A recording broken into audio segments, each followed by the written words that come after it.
Today I'm making chicken bacon pot pie. I'm Grammy and welcome to my kitchen. We're going to start off our chicken pot pie filling with some minced onion. And we're going to saute the onion over medium heat in some olive oil until the onion is transparent. And after our onion is to its proper consistency, I'm going to add in some celery and saute that for a little bit to get some of that celery flavor. And please make sure to see that my onion and my celery are going to be very finely chopped because as I've said, some of my family members do not like these vegetables, but I like the flavor profile they put in my food, so I always use them. But I put them in very tiny so they're not easily detected when being consumed. And now I'm going to add some raw chopped chicken thighs, which I have seasoned with some seasoned salt, some ranch powder, some poultry seasoning, and some black pepper. And then I'm going to give that a little browning in my onion and celery juices and in that olive oil. So not that to cook it all the way through, just to seal in the flavor of those seasonings. And then after I brown it for a while, I'm adding 4 cups of water and 4 teaspoons of chicken bouillon, or you can just add in chicken broth. I then added in 3 chopped potatoes that were yellow potatoes, so I left the skins on. And then I'm going to leave that to simmer. And while I'm leaving that to simmer for about 20 minutes, I'm going to cook 3 thick pieces of bacon. I want to render it down and not have that bacon fat in there. I also don't want flappy bacon in my chicken pot pie filling. So I'm going to cook the bacon down. And some people could say, well, why didn't you cook your vegetables in that bacon grease? Because I didn't want that bacon flavor, as delicious as it is, to be the star. I wanted the chicken to be the star. And so for me to do that, I didn't want to have the bacon grease have that strong bacon flavor in my chicken pot pie. So it's going to take a few minutes, as you know, to cook bacon on the stove like this, but cook it down. And then I poured it into a paper towel in a bowl so that the grease would be taken away from the bacon. And so when I have that done, I'm going to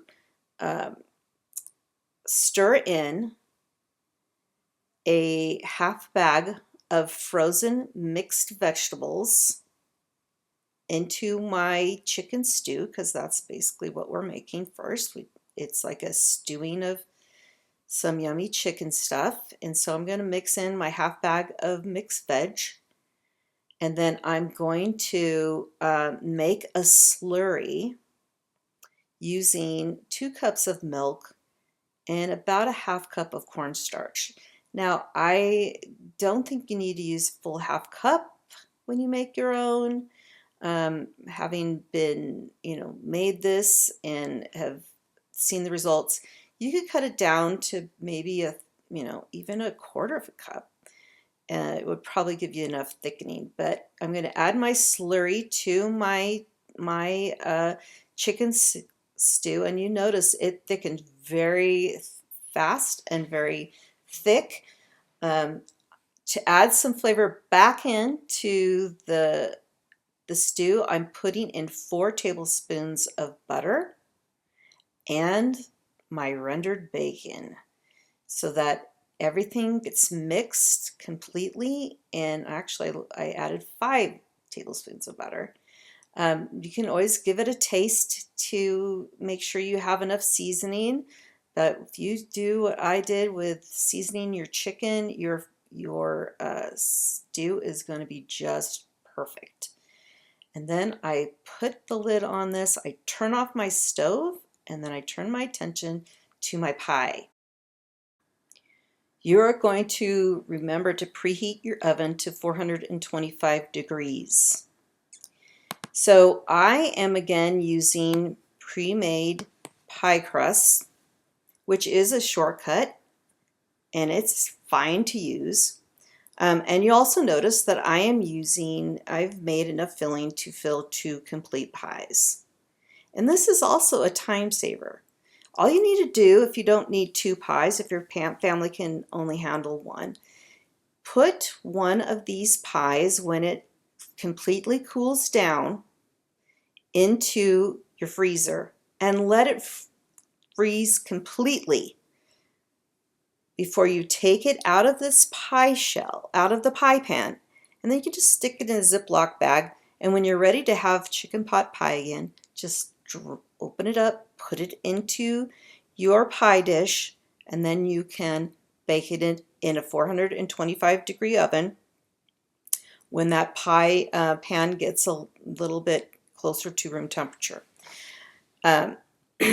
So you're going to divide your filling completely between the 2 pies, and then you're going to take the top crust and you're going to place that on top of your pies, and you're going to crimp the edges. So what that means is you're just going to make sure any excess dough is folded on top of itself, and then you're going to pinch it between the top and the bottom to seal the top to the bottom. Now, my method of doing crimping is the thumb side crimp. So I like to have that wavy looking side crimp versus like a pinching motion to pinch it together. It's just my signature. You find what crimping you like best. Some people just use a fork and just go fork around the edges. Do whatever you like. And then after you do your crimping, you're going to need to put some slits in the top of your pie to allow for the steam to escape, which will be produced from baking that pie. So just put a few slits at the top, and then you're going to need to put some foil around the edges of your pie crust so that you don't have burnt pie edges when you take it out of the oven, because you're going to be baking this between 35 and 40 minutes. So it's take a little time and put that foil around the edges. As you can see, it gave me a little bit of a fight, but I'm in it to win it, and I just continued on.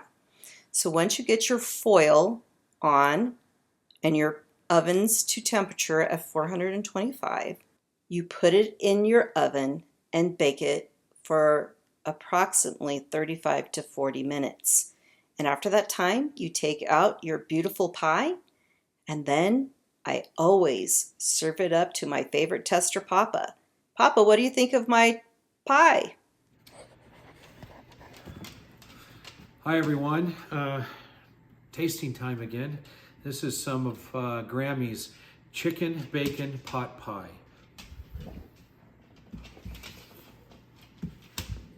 Oh. This is delicious. This is really, really good. This is really good, and we appreciate your being with us, and don't forget to subscribe.